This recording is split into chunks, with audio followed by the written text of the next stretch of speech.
À Joël Giraud pour le groupe radical républicain, démocrate et progressiste.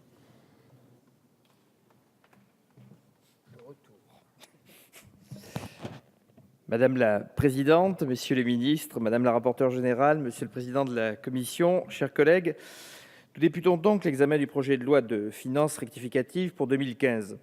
Ce texte est marqué d'un véritable saut qualitatif en pleine COP21 vers une fiscalité plus écologique et renforce les dispositions de la loi pour la transition énergétique promulguée cet été. Plusieurs dispositifs concrets sont proposés par le gouvernement. D'abord, la création d'un compte d'affectation spéciale pour la transition énergétique de 5,5 milliards d'euros en année pleine, hors périmètre zéro valeur et zéro volume, qui permettra une meilleure traçabilité des dépenses en ce sens et qui compense notamment les fournisseurs en gaz et en électricité au titre de leurs obligations de soutien aux énergies renouvelables. Comme l'a rappelé notre rapporteur général en commission, reste toutefois à préciser au-delà de 2017 les recettes qui lui seront affectées afin qu'elles ne se révèlent pas insuffisantes à l'avenir. Ensuite, nous relevons l'encouragement à l'utilisation de l'essence E10 contenant 10% d'éthanol, annoncé début septembre par le Premier ministre dans le cadre du plan d'urgence agricole, cumulé avec l'amendement gouvernemental adopté par notre Assemblée en première lecture de la loi de finances pour 2016. Cela aboutira à une hausse finale de 1 centime par litre sur gazole, 0 sur les essences classiques et moins 2 centimes par litre pour l'essence samplon 95 E10, ce qui indique que nous sommes sur la bonne pente. La question toutefois de la compensation pour les ménages modestes roulant au diesel, qui était au cœur des réflexions du Comité pour la fiscalité écologique dès 2013, reste d'actualité et nous regrettons que celle-ci ne soit pas plus précisément traitée dans ce texte. Nous nous satisfaisons de la réforme de la taxe à l'essieu, contenue à l'article 27, dont s'acquittent les propriétaires de poids lourds de plus de 12 tonnes et qui générera des gains de productivité pour les entreprises comme pour les douanes.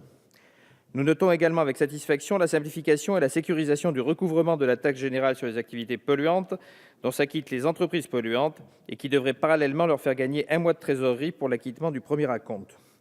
Le groupe 2 RDP se félicite de l'amendement adopté par notre commission qui vise à ce que le périmètre de la TGAP soit élargi au gazole non routier, SNCF, BTP, batellerie, tracteurs, et souhaite son maintien en séance publique. En ce qui concerne l'article 11 et la fiscalité des énergies, celui-ci profile à l'horizon très proche de 2017 un véritable changement dans les modes de financement de la transition énergétique. Les recettes attendues d'une plus forte taxation des énergies fossiles et les affectations supplémentaires au profit du rachat de l'électricité éolienne et solaire, aux tarifs sociaux et à l'aménagement du territoire, vont véritablement dans le bon sens. Sur les recettes supplémentaires dégagées à l'article 11, j'ai fait adopter au nom de mon groupe en commission des finances et ma collègue Jeanine Dubié en commission des affaires économiques un amendement qui vise à inclure à la liste des activités de transport de personnes et de marchandises qui bénéficieront d'un taux de TICPE réduit de 0,5 € par mégawattheure, alors qu'elles étaient jusque-là exonérées, à savoir le train, le métro, le tramway et le trolleybus, le transport par câble, fréquemment utilisé en zone de montagne, mais aussi en zone urbaine. Le câble est un moyen de transport doux, visant à être particulièrement développé à l'avenir, comme en atteste l'article 52 de la loi du 17 août relative à la transition énergétique pour la croissance verte, qui donne une place importante au développement en ville des transports propres. Nous souhaitons particulièrement appeler votre attention, messieurs les ministres, en vue du maintien de cette mesure écologique, mais également à visée économique dans le texte final, car le principal constructeur mondial est français et réalise plus d'équipements dans les villes étrangères que dans les villes françaises. Voilà pour les mesures de fiscalité écologique. Concernant les mesures entreprises, celles-ci sont nombreuses dans le texte, entre les mesures ISF-PME, les mesures PEA-PME, l'amortissement exceptionnel des PME innovantes, le minimum de perception pour la fiscalité du tabac et la réforme du financement des exportations. Notre groupe a déposé plusieurs amendements. Sur le dispositif ISF-PME tout d'abord, nous souhaitons que le Parlement renforce l'article 13 en soutenant les PME porteuses de projets de développement qui ne trouvent pas d'offre de financement traditionnelle sur le marché. Il est en effet indispensable de soutenir les PME installées sur l'ensemble du territoire national dont les caractéristiques ne correspondent pas aux critères d'investissement actuellement visés à l'article 13, à savoir une ancienneté supérieure à 7 ans et un besoin de financement inférieur à 50% de son chiffre d'affaires, mais qui pourtant sont porteuses de projets de développement sur le marché domestique, comme à l'export, sur de nouveaux produits qui peuvent nécessiter des dépenses en recherche et développement. Dans ce même article, nous notons que son alinéa 56 supprime le dispositif d'incitation financière par l'ISF spécifique aux jeunes entreprises innovantes, les JEI, pour les fonds communs de placement dans l'innovation et les fonds d'investissement de proximité.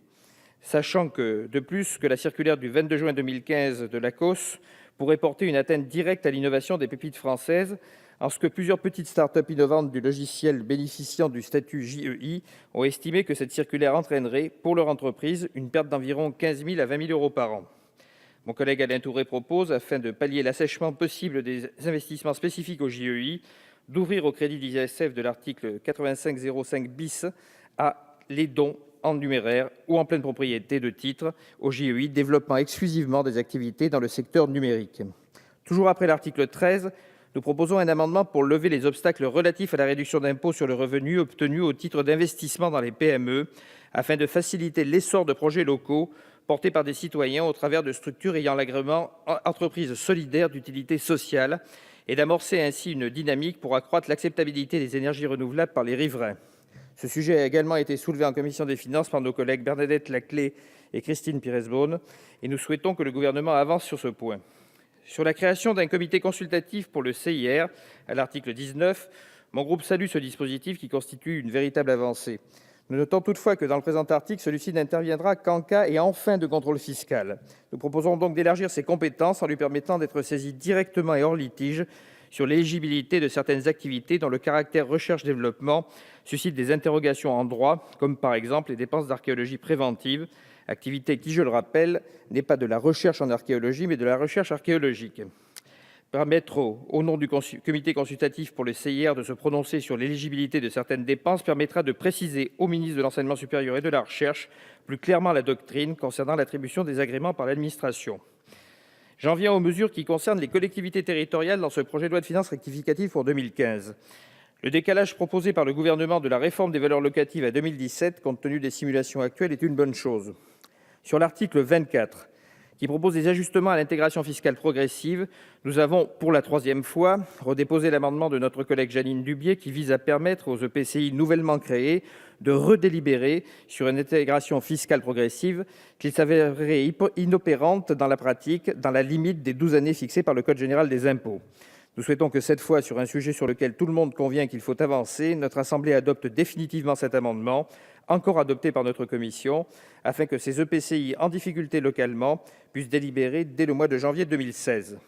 Notre groupe a également déposé, après l'article 25, un amendement qui permettrait d'appliquer aux remises gracieuses concernant les redevances des agences de l'eau et offices de l'eau des départements d'outre-mer, qui sont les taxes et impôts de toute nature, les règles de droit commun prévues par le livre des procédures fiscales. La situation actuelle conduit en effet à ne pas pouvoir accorder de remises gracieuses de majoration d'impôts, par exemple en cas de déclaration tardive ou de paiement tardif, pour certains redevables comme des services d'eau de collectivités locales, même en cas de bonne foi et pour des raisons objectives. Cette situation n'est pas comprise par les redevables. Nous proposons également d'étendre le bénéfice du dégrèvement pour vacances d'exploitation aux immeubles utilisés par des tiers exploitants dans le cadre d'un contrat de location, de crédit-bail ou de mise à disposition, et d'exonérer de taxes foncières uniquement sur délibération des collectivités territoriales et des EPCI dotés de fiscalité propre les immeubles inexploités à usage commercial ou industriel qui ne pourraient prétendre au dégrèvement, et notamment les immeubles dont la vacance d'exploitation résulterait de circonstances indépendantes de la volonté du contribuable. J'en conclus par les questions agricoles. L'article 2, qui prélève 255 millions d'euros sur le fonds de roulement du Fonds national de gestion des risques en agriculture, le FNGRA, sans flécher, comme l'a rappelé à juste titre notre rapporteur général, ces sommes vers le secteur agricole, est très problématique. En effet, le monde agricole œuvre actuellement au lancement d'un dispositif assurantiel novateur et ambitieux qui aboutira à devoir dégager les moyens budgétaires supplémentaires, dispositif pour lequel les marges de manœuvre du FNGRA sont indispensables. De plus, ces ressources sont indispensables pour la sécurisation des systèmes d'élevage. Enfin, je rappelle que ces ressources proviennent des contributions versées par les agriculteurs eux-mêmes et qui pourraient à l'avenir servir également à financer les indemnités dues à des agriculteurs bénéficiaires du régime des calamités agricoles. Nous avons déposé un amendement que nous retirerons bien sûr le cas échéant à la faveur de celui consensuel que notre rapporteur général a présenté. Dernier point agricole, notre groupe propose d'assouplir les règles en vigueur concernant la déchéance du droit de dégrèvement de 5 ans de la taxe foncière sur le non-bâti dans les parcelles exploitées par les jeunes agriculteurs. La dure crise agricole française n'est pas homogène. Comme toutes les crises, elle frappe d'abord les plus fragiles, et en particulier les jeunes agriculteurs. Or, les jeunes représentent l'avenir de l'agriculture. Cet amendement propose de préciser que les déclarations déposées hors délai ouvrent droit au dégrèvement pour toutes les années restant à courir, à compter de l'année suivant celle du dépôt de déclaration. Nous souhaitons que celui-ci soit adopté par un large consensus de notre Assemblée. Je vous remercie. Merci. Pour le groupe Gauche démocrate.